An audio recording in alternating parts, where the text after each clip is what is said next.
দর্শক, আমার iceberg YouTube চ্যানেলে আপনাদের স্বাগত জানাই। আজকের টপিকস অনুব্রত মণ্ডল কা গুসা কি মায়া এবং তার বিস্তারিত আলোচনা। এই ভিডিওটা ভীষণ মজার হতে চলেছে, তো আপনারা কিন্তু শেষ পর্যন্ত দেখবেন। এই মুহূর্তে অপারেশন সিন্দুর বা প্রধানমন্ত্রীর বাংলা সফর বা মমতা ব্যানার্জির প্রেস কনফারেন্স, সমস্ত খবরকে টেক্কা দিয়ে কেষ্ট ওরফে বীরভূমের বাঘ, তার কাঁচা খিস্তির অডিও ক্লিপ চূড়ান্ত ভাইরাল হয়েছে। ভাবুন, মুখ্যমন্ত্রী বা প্রধানমন্ত্রীর থেকে অনুব্রত মণ্ডলের জনপ্রিয়তা যে এত বেশি এবং মুখরোচক, সেটা আবার প্রমাণিত হলো। এই অডিও ক্লিপটা আমার ভিডিওতে অ্যাড করলাম না, কারণ কি জানেন? কারণ আমার দর্শকদের একটা লেভেল আছে। আমি যে ধরনের ভিডিও বানাই সেটা মূলত দেশ এবং বিদেশের গুরুত্বপূর্ণ খবর এবং সমস্যা নিয়ে এবং তার যথাযথ সলিউশন প্রদান করে থাকি। সেখানে এই ধরনের অডিও ক্লিপ আমার ম্যাচিওর দর্শকদের শোনাতে আমি চাই না। আমি দুটো ব্যাপারে আলোচনা করব। প্রথমটি হলো, কেষ্ট যখন ফর্মে ছিল তখন কী রকম ছিল। এবার আমি একটু বলি।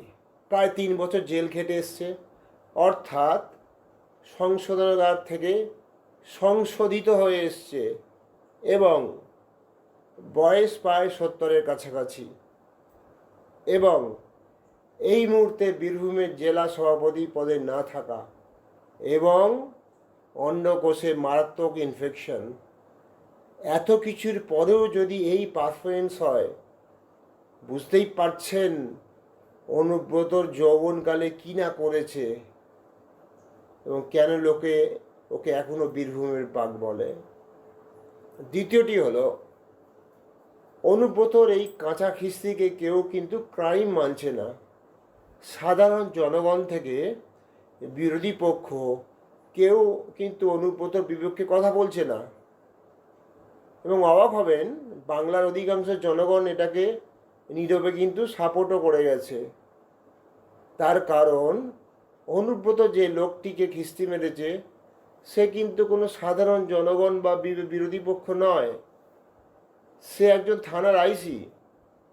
অ্যাকচুয়ালি কি জানেন, পশ্চিমবঙ্গের মানুষ পুলিশকে নিয়ে এতখানি আপসেট এবং সাফারার, অনুব্রতকে সেই জন্যই এখানে হিরো বানিয়ে দেওয়া হয়েছে। একটা উদাহরণ দিলে বুঝতে পারবেন। ধরুন, আপনি কোনো কারণবশত আপনার পাশের বাড়ির কাউকে খুন করলেন, আপনি তখন হয়ে যাবেন একজন খুনি এবং আপনার যাবজ্জীবন কারাবাস। আবার ইন কন্ট্রাস্ট, পেহেলগামে যেসব জঙ্গিরা আমাদের নিরীহ 26 জন দেশবাসীকে হত্যা করে, আপনি যদি কোনো একজন সেই জঙ্গিকে খুন করতে পারতেন, আপনি হয়ে যেতেন ন্যাশনাল হিরো, সঙ্গে পরমবীর চক্র। দেখুন, অ্যাক্টিভিটি সেম, কিন্তু আপনি কার এগেনস্টে করছেন সেটাই বড় কথা। সো অপরাধটা কার সাথে করছেন তার উপর নির্ভর করছে আপনি ভালো করছেন না অপরাধ করছেন। অনুব্রত অবশ্য নিজে ক্ষমা চেয়ে নিয়েছে, কারণ সামনে বিধানসভার ভোট, অনুব্রতকে কেউ ঘটাতেও চায় না, কিন্তু এই ঘটনাটা একটা বিশাল শিক্ষা দিয়ে গেল। তো দর্শক, আজকের জন্য এই পর্যন্ত। যদি ভিডিওটা ভালো লাগে তাহলে একটা লাইক দেবেন, আর আমার চ্যানেলে যদি প্রথম হয়ে থাকেন তাহলে অতি অবশ্যই সাবস্ক্রাইব করে পাশে থাকা বেল আইকনটা ক্লিক করে অলে ক্লিক করবেন। জয় হিন্দ, বন্দে মাতারম।